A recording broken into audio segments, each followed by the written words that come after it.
Hello, girls. I know you're in there, girl.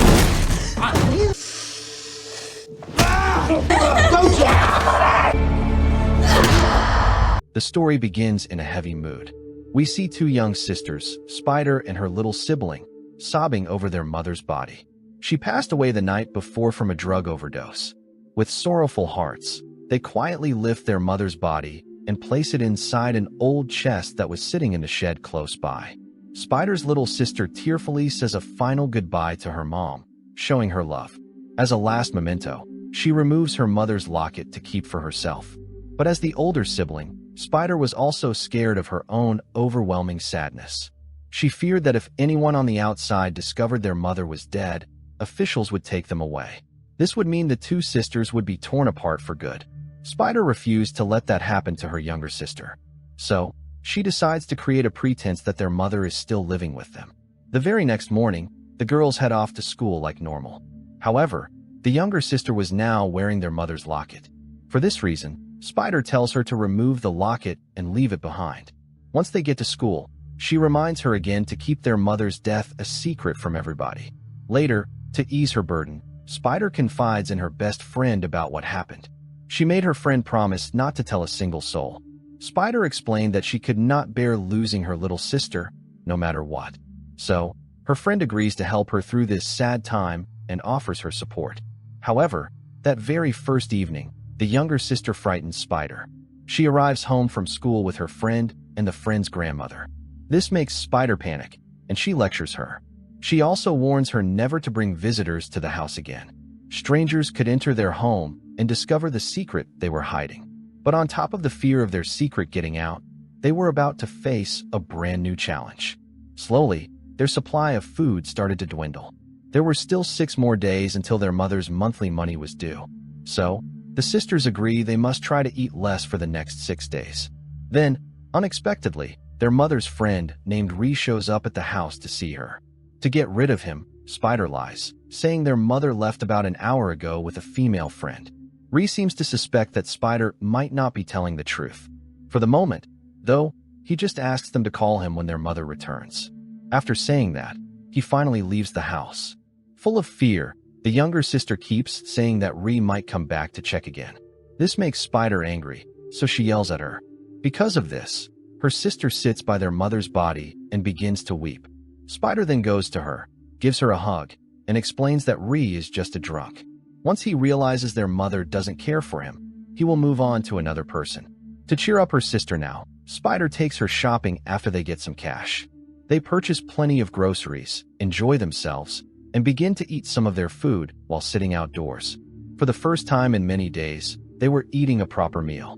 But then, an employee from the store steps outside and begins snapping photos of them. Spider confronts him angrily. She attempts to erase the picture from his camera. Since his camera isn't digital, she is unable to delete the photograph. Once they get back home, Spider informs her sister they receive $600 from the government monthly. That comes out to $200 per person. This is only because nobody knows their mother has passed away. Later, the two sisters talk about their mom that night and fall asleep thinking about her. The following morning, though, their stress levels rise again. A sudden call from child services comes through on their mother's phone. The official on the line says she plans to visit and check if their mother is looking after them correctly. The two sisters become terrified. Spider's sister says once the truth is known, they'll be split up. So they both hurriedly begin to tidy up their mother's bedroom. Inside, they discover their mother's old teaching credential. This shows them that their mom used to be a teacher before she started drinking. Spider then comes up with a plan to tell the official their mother is at a bank job interview. But then Spider's sister recalls that their mother's vehicle is parked right outside. This could make the official suspicious. So the two girls attempt to move it together. Spider doesn't even know the first thing about driving. Yet, she figures out how to operate the vehicle and manages to hide it out of sight. The next day, when the official arrives at their house, they both state their mother went for a job interview. They try to portray their mother as a caring and reliable parent to the woman. The official also inspects the whole house, the refrigerator, and their mother's room thoroughly. After looking at everything, she leaves, telling them to call her when their mother gets back home. Both of them can relax for the time being. But they realize the official will be back in a few days. So the following day, Spider makes the decision to escape. She goes to the bus station and asks about ticket prices. But she is just 15 years old. Learning this, the person at the counter advises her against traveling by herself. So, Spider leaves the station. She returns to the store to grab some essential things. There, she runs into the employee with the camera again. The employee shows her the photograph he took of them. He explains that he frequently wanders around taking pictures. He then invites Spider to join him so they can both take some more photographs together. However, Spider turns him down and goes home. Back at the house, her sister is still thinking about their mother's locket. She asks Spider why she seems so angry with their mom. Spider simply replies that their mother made some really poor choices in her life. A little later, her sister also spots the photo the worker had taken. She playfully teases Spider to get a laugh, saying, "You have a crush on him, don't you?" Spider then admits that the boy has asked her to go take photos with him. After hearing this, her sister urges her to go out with the boy, so Spider says yes. The following day, the worker arrives on an old motorcycle for Spider.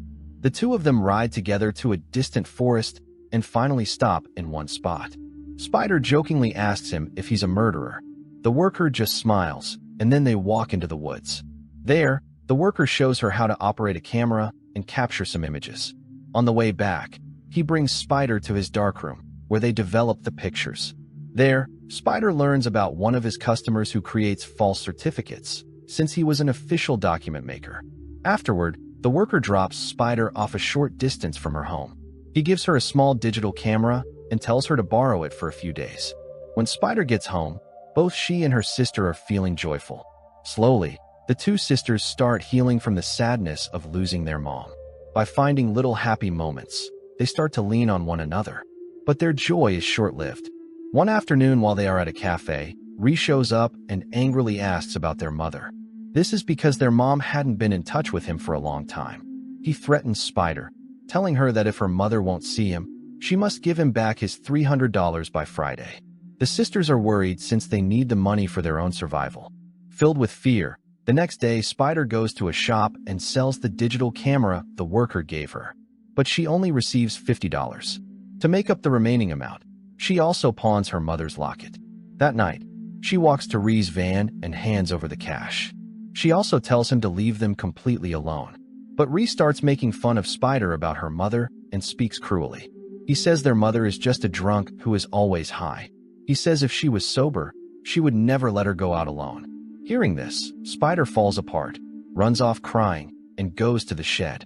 In a rage, she repeatedly kicks the old trunk holding her mother's body, screaming, "I hate you" at it. She yells it's because she was friends with a terrible man like Ree. When she gets home, her sister is frightened and hugs her tightly. She asks if Ree will leave them alone now. Spider quietly says yes, but she knows that if Ree discovers the truth about their mother, the sisters will be split up. The following day, she begins researching adoption online. She learns that a sibling who is 18 years old is legally able to adopt their younger brothers or sisters. The problem was she was only 15. That night, her sister asks about their mother's locket, but Spider worries that telling her the truth would break her heart, so she can't bring herself to say she pawned the locket. Then, her friend's father calls their mother's phone. He is the sheriff and was also a friend of their mom. He leaves a voice message for her mother, asking her to call him back. This frightens Spider even more. The next day, she goes to meet the worker's client. She asks him to create fake documents for her, things like a driver's license and a birth certificate, to make her appear to be 18. But she has no money to give the man. Even so, Spider persuades him to make the documents for her, saying she desperately needs them. She goes back home and explains her new plan to her friend. She'll take her sister somewhere nobody knows them. There she will pretend to be 18 and look after her sister. For the time being, she won't tell her sister anything. Hearing the plan, her friend is shocked but gives her support.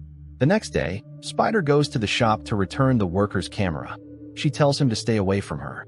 She says she doesn't have time to hang out with him. But the worker talks her into going out just once more. And she says yes. Together with him, she takes more pictures.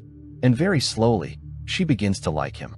But later on, while she is at home with her sister, the officer from Child Services suddenly returns to their house. Both girls panic and hide inside the shed with their mother's body. But the officer arrives and begins to look around. She calls the mother's phone again and leaves a threatening message. If she doesn't receive a call by that evening, she's calling the sheriff. Terrified, Spider rushes to the man's house for the fake papers. But he isn't home, and her fake documents have not been made yet. Spider has no idea what she should do next. Her sister begins to ask about their mother's locket once more. So, Spider finally tells her the truth about having sold the locket. Hearing this, her sister was completely heartbroken. She says the locket meant everything to their mom. But you went and sold it. In response, Spider explains to her that their mother was just an addict, and that she was not a good person. Spider was only saying these things out of anger. Her sister refuses to accept this. Then Spider reminds her of how their mother treated her so poorly. When her sister was just a baby, their mom left her in the shed and forgot about her. Spider heard her crying, found her, and brought her back inside the house to save her. Spider also reveals that her sister is sick because of their mother's actions. While she was pregnant, she took many dangerous drugs. This caused her lungs to become weak even before she was born. After hearing all this, her sister broke down, crying that it couldn't be true. She then starts to run out of the house. Because of this, she struggles to breathe, has an attack, and collapses unconscious. Spider immediately runs right after her. Once she is outside, she realizes she forgot to get a refill for the inhaler that helps her breathe.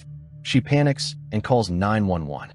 But realizing the ambulance would take too long to arrive, she puts her sister into a car herself and drives her to the hospital. A doctor quickly admits her and begins treating her. But the doctor won't give Spider any information about her sister's condition, because he stated that he could only discuss her sister's condition with an adult guardian. Now, even if she wanted to, she couldn't call their mother. So she just sits there feeling hopeless. But then her friend's father, the sheriff, arrives and the doctor confirms her sister is now okay. She begins to cry, blaming herself for what happened to her sister. It was because she had forgotten to refill her sister's very important inhaler. So the sheriff comforts her, saying she is only the sister, and this was their mother's job. He then asks where their mother is. But Spider cannot answer him. She just whispers, "Please do not separate us." Soon, her sister is discharged, and the sheriff takes both girls to his own home. When his wife learns their mother has been gone for weeks, she tells her husband the two sisters must stay with them until a good family can be found for them. Then, she says they should adopt the girls. But the sheriff explains it's not that simple. Over 70 children are already on the waiting list for families in their town. And if these two sisters are also added to that long list, it would be almost impossible for them to be placed in the same home together. The next morning, the sheriff drops Spider and her sister off at school. Spider now feels she has to escape, so her friend insists on giving her some money to help her out. Then Spider gets the fake IDs from the man and goes home to start packing their things quickly. Her sister is confused and asks where they are going. So Spider tells her that they have to escape now. But her sister says no. She doesn't want to leave her friends or their home like this. But Spider tries to explain that if they don't run, they will be split up for good. Out of frustration, she even slaps her. And then suddenly, Reed barges into their house. He violently shoves Spider up against the wall. He says that their mother is dead and she has been keeping her $200. You have hidden this secret from everybody that your mother is now dead. And then says if you want me to stay quiet and not tell your secret, you'll have to pay me $200 every month. Like your mother.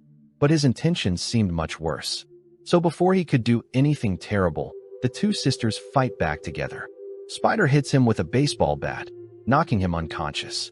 Her sister is upset and tells Spider she doesn't want to go anywhere anymore. So Spider finally understands her sister's feelings now. Then the two girls sit down together and decide to tell the police everything, while quietly singing one of their mother's old songs. Then they did. A while later, her mother's body is removed, and the sheriff comes over to sit with her. With a heavy heart, Spider asks him if what she did was wrong. The sheriff also replies sadly, "Everything that you did, you only did it to keep your sister with you." And he promises to make sure that they will not be separated. Then, her mother's funeral took place. That is, she was about to be buried. There, both sisters place flowers on her coffin with sad expressions. And the sheriff's family also officially makes them part of their own family, meaning they adopted both girls so the sisters could never be separated from each other. After some time, the worker comes by to visit Spider. Later on, Spider, thinking of her mother, looks at the locket which she had managed to buy back from the shop. And she felt sorry for every bad thing she had said about her mother. Then, she opened the locket and saw the childhood photos of both sisters inside. Spider now puts the locket on and promises to always protect her little sister and to never leave her.